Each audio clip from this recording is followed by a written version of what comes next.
What's on, ladies and gentlemen? My name's Ross, I like games, and today we need to catch up on some lovely option cards from the Digimon trading card game. Now, over the weekend there were a few option cards revealed, but we were very busy with theme deck reveals and all of that. The wonderful news is, we're back today, and we got some time to have a chat. Shout out to the lovely folks over at DigimonCard.dev for adding translations and cleaning these up and just being generally awesome people. So let's start off with the red option card, Plasma Stake. Plasma Stake is kind of cool, to be honest with you. It is a red card, 4 cost to play normally, which is kind of expensive. But as a security, you activate the card's main effect, which is nice. What is the card's main effect? Destroy one of your opponent's Digimon with 13,000 power or more. Okay. And look, right off the bat, we are clearly going to be drawing comparisons to Gaia Force. That was a card back in the starter decks, which was an 8-cost card, but does just let you destroy whatever you want. Just destroy one of your opponent's Digimon. Clearly a great card, clearly a better card, if you ignore the cost. You see, the benefit you're getting, the value you're getting from this card here, is that you're only paying 4. And it really is as simple as that. You are paying 4 rather than 8, although it is worth noting, as a security card, they both come out and just do what they would do normally. So as a security card, Gaia Force is inarguably better. It is just a better card.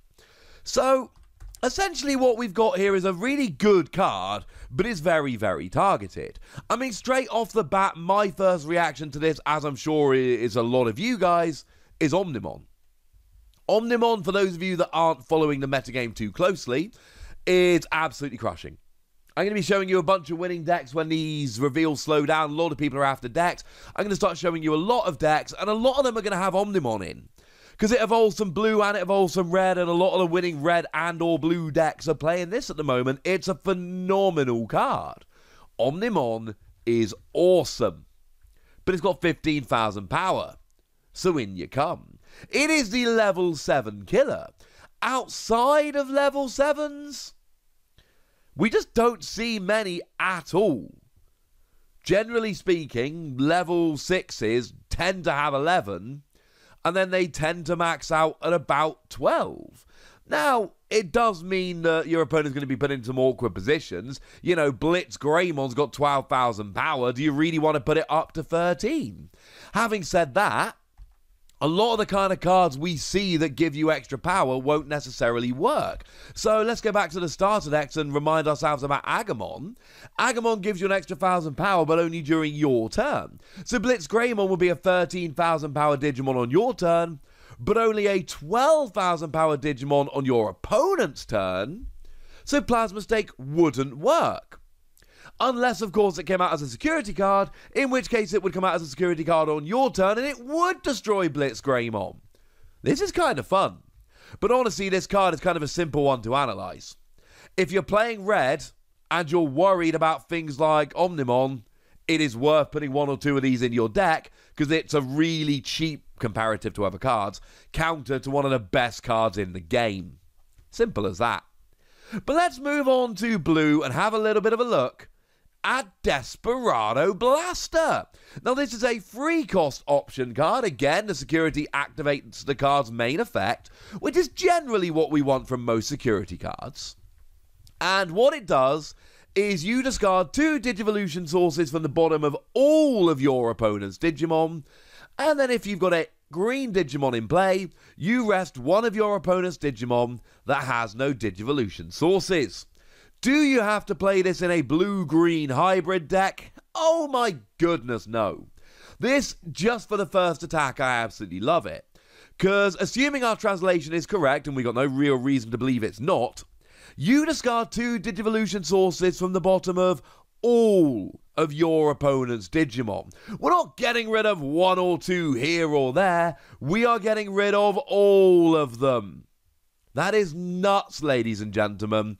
Absolutely nuts. And we know that since the beginning of the game, this is the kind of thing that Blue have been doing. I mean, we can go right back to the starter deck and we can go, well, okay, So we got Gabumon with an inheritable skill that gets rid of an evolution source on a level 5 or lower. And we had Garurumon that gets rid of a Digivolution source on any of your opponent's Digimon.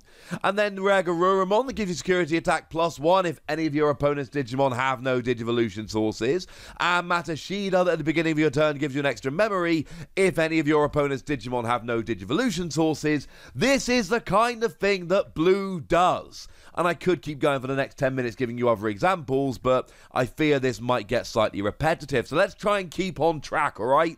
The point is, if you're doing that kind of blue deck, if you're doing the blue deck that gets rid of Digivolution sources, and a lot of blue decks are going to want to, this is a phenomenal option. Not a good option, not a great option, a phenomenal option. Because it gets rid of 2 Digivolution sources from all of your opponent's Digimon. That is going to wreck them. Now, if you're also playing some green Digimon, you also get to rest one of your opponent's Digimon, and this turns it into a pseudo Flower Cannon. Now, bearing in mind, I mention Flower Cannon on this channel a lot, purely because Flower Cannon sees play in pretty much all green decks. It's a 2-cost option card that rests one of your opponent's Digimon. It's clearly awesome. Well, this kind of does that. Now, to be fair, it's a 3-cost, not a 2-cost. And it only rests a Digimon with no Digivolution sources. It won't rest whatever you want. But again, you're getting rid of 2 Digivolution sources from each of your opponent's Digimon. That has got to be worth it. That has got to be something that you're worth having a play with here. And that's kind of my point. This all adds up together. Now, obviously, there are going to be times where you can't get rid of all the Digivolution sources on one of your opponent's Digimon, and that's the one you want to get rid of, so you can rest one, but you can't rest the right one.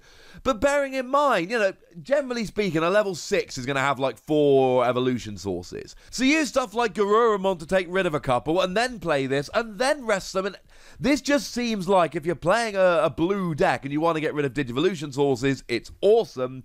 And if you want to play a hybrid blue-green and you want to be resting as well, yay! And if you don't, honestly, if I'm playing one of these blue decks going after the evolution sources, I'm still playing this even if I'm not playing any green Digimon. But maybe I play a cheeky green Digimon or two, just for funsies.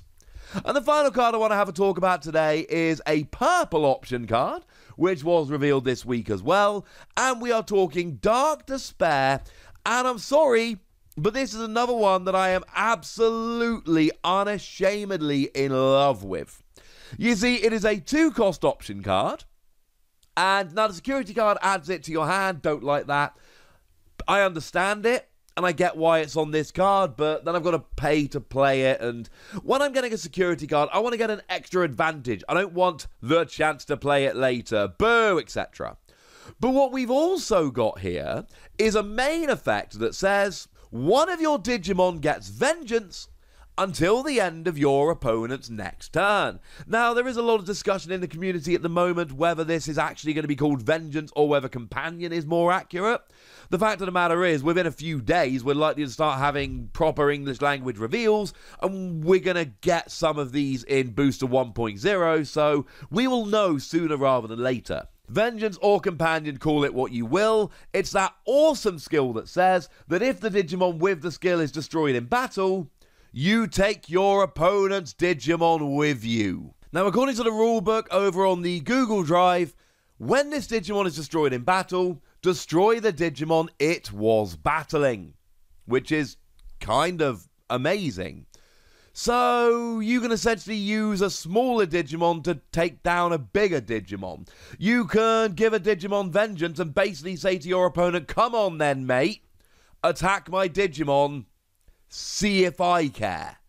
And that's what I love so gosh darn much about this. This is why I think it's absolutely brilliant. And the cool thing here is that it does last until the end of your opponent's next turn. So you can give your Digimon Vengeance and basically say to your opponent, look, I know you might want to be trying to take this Digimon down. It's resting. You're allowed to attack it. It's the kind of one you want to take down. Brilliant. But now it's going to have Vengeance. And I still consider Vengeance or Companion, call it what you will, to be one of the best skills we've seen. And to be able to now give that to any of your Digimon, I don't know. That seems pretty good to me. So there we go, ladies and gentlemen. 3 lovely new option cards for you to have a chat about and sink your teeth into. I'm a little bit excited, but as always, I'd be rather excited to know how excited you are. So let me know in the comment section, would ya? Go nuts, be nice. And then make sure you like this video, subscribe to this channel, follow me on Twitter at the Wassy. That's where we talk Digimon and a whole bunch of other card games. And please do consider checking out patreon.com/PTCG Radio, where you can support the channel, get some bonus podcasts and all that kind of good stuff. But by far the most important thing as always, look after yourselves till next time, would ya? Thank you very much for watching. My name's Ross, and you've been watching Wassy Plays.